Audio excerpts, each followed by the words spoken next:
Welcome to the in front of me Motorola Moto G60S, and I'll show you how to change gesture sensitivity on this device.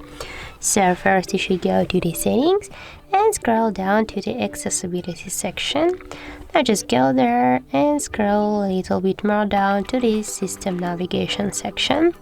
Now just tap there, and on the right side of your screen you'll see this settings icon, and just to change the sensitivity of your gestures, swipe this dot to the left or to the right side, from lower to the higher, and that's it. So that's how it looks.